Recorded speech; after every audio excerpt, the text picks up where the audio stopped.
Nggak berurut ya.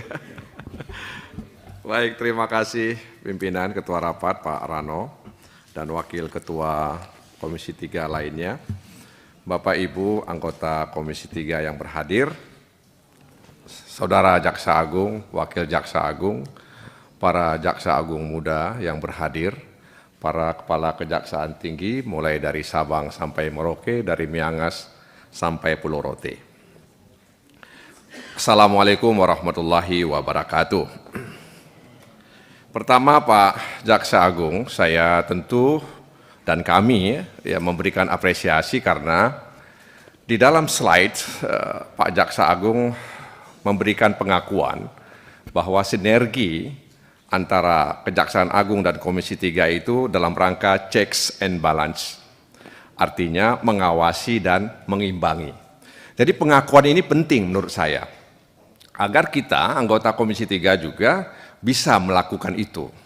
Jangan dianggap kemudian kita melakukan intervensi dan lain sebagainya. Jadi fungsi pengawasan dan mengimbangi penegakan hukum yang dilakukan oleh kejaksaan itu perlu disinergikan dengan tupoksi DPR, dalam hal ini Komisi 3 DPR. Jadi appreciate Pak kepada Pak Jaksa Agung. Mudah-mudahan ini bukan hanya slogan semata, tapi bisa kita aktualisasikan di lapangan. Yang kedua, Pak Jaksa Agung yang kami hormati, kami juga fraksi PKS ini memberikan apresiasi yang luar biasa untuk Pak Jaksa Agung. Dari 38 provinsi, ada 7 kepala kejaksaan tinggi perempuan. Luar biasa menurut saya ini. Paling tidak 5%. Oleh karena itu kepada ibu-ibu kepala kejaksaan tinggi, buktikan bahwa ibu-ibu sanggup menjadi pelopor penegakan hukum yang berkeadilan, akuntabel, humanis, ya transparan dan modern. Buktikan kepada rakyat Indonesia, kepada Presiden Republik Indonesia dan juga kepada Jaksa Agung. Sebab bisa jadi selama ini kan ada pandangan minor bahwa perempuan kesannya tidak mampu apalagi memimpin sebuah kejaksaan tinggi, memimpin penegakan hukum. Nah karena itu jadilah pelopor penegakan hukum yang berkeadilan. Ya. Yang ketiga, kami juga ingin menyampaikan kepada Pak Jaksa Agung terkait dengan kinerja Pak Jaksa Agung dan jajaran ya selama ini yang dalam pandangan kami telah mampu memelihara ekspektasi masyarakat. Dan itu bisa dilihat dari survei yang kita temukan bahwa memang ada apresiasi yang luar biasa kepada Kejaksaan Agung. Oleh karena itu ini memang harus kita jaga denyutnya Pak, ya sehingga kemudian denyut ini semakin baik, tidak menurun. Yang keempat yang ingin kami sampaikan juga, ini soal Badan Pemulihan Aset ini. Ya, Badan Pemulihan Aset.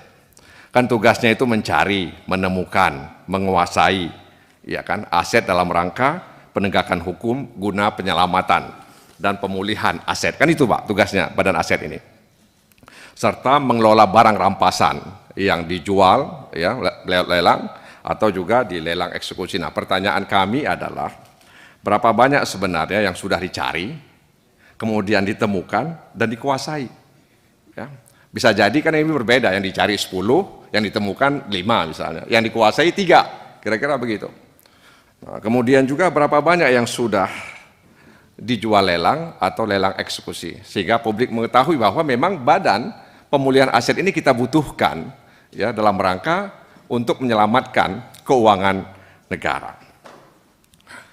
Yang kelima, saya memberikan apresiasi juga dan tentu kami semua soal restoratif justice. Tadi disebutkan ada 6.000 kasus yang di-RJ-kan, ada sekitar 4.000 rumah RJ. Itu menunjukkan bahwa ya ada kesungguhan bahwa kita menyadari hukuman di lapas dan di rutan itu hanya menimbulkan masalah baru. Bahkan itu sepertinya negara tidak punya manfaat sama sekali. Bahkan negara itu menanggung biaya tinggi, high cost, ya, yang dialami oleh negara. Coba bayangkan, biaya makan itu bertambah terus. Jadi manfaat yang dimiliki oleh negara, kalau kita bilang di negara lah, jadi menghukum orang di dalam penjara, dan dia terisolasi secara fisik dan mental. Bahkan keperdataannya juga mati kan, sambil menunggu ajal dia di sana. Jadi sebenarnya tidak ada manfaatnya itu, ya, tidak ada manfaatnya mereka di sana, kecuali negara itu menanggung biaya yang lebih tinggi. Nah karena itu sekali lagi kepada pimpinan Komisi 3 dan anggota Bapak Ibu Komisi 3, barangkali penting untuk kita pikirkan agar kita mengusulkan RUU Restoratif Justice. Selama ini ada peraturan di Kapolri, peraturan di Jaksa Agung, perlu kita naikkan alas hukumnya sehingga kita bisa menghadirkan keadilan restoratif justice di tengah-tengah masyarakat Indonesia. Karena memang sebenarnya kalau kita mau jujur, prakteknya di semua agama ini ada Pak Jaksa Agung. Di ajaran Kristen juga ada, ajaran agama Islam juga ada. Bahkan abad 17 sebelum Masehi di Babilonia ada namanya Code of Hammurabi itu juga bicara soal itu Pak.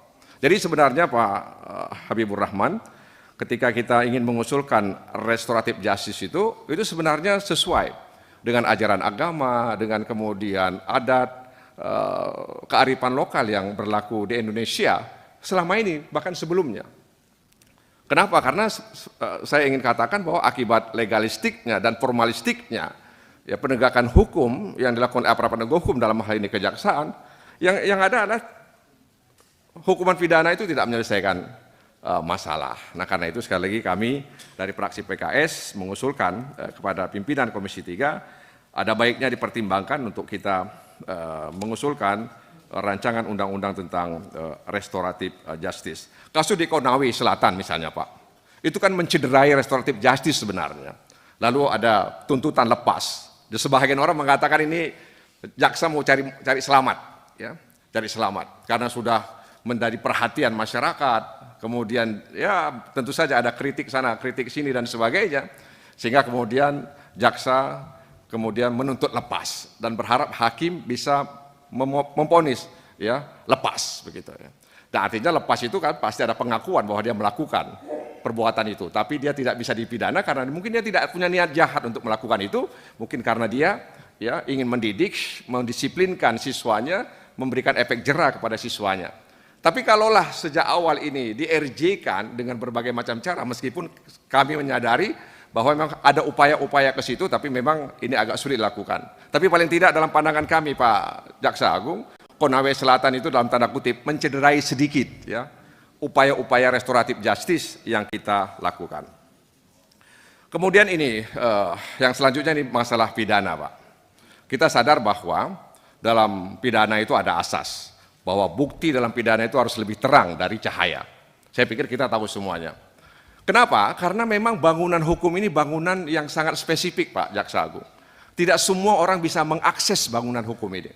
Hanya orang-orang tertentu yang bisa mengakses. Oleh karena itu penegakan hukum yang berkeadilan, humanis, akuntabel, transparan, dan modern itu menjadi semacam harapan bagi masyarakat bahwa bangunan yang spesifik ini memang ingin dihadirkan untuk penegakan hukum yang berkeadilan.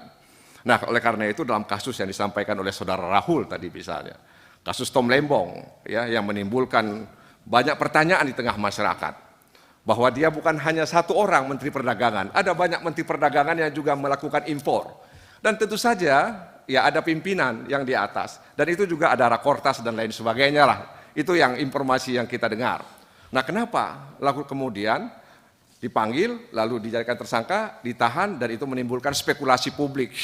Dan itu kemudian ya dikhawatirkan mencederai ya citra ya Presiden Prabowo Subianto yang ingin menegakkan hukum seadil-adilnya.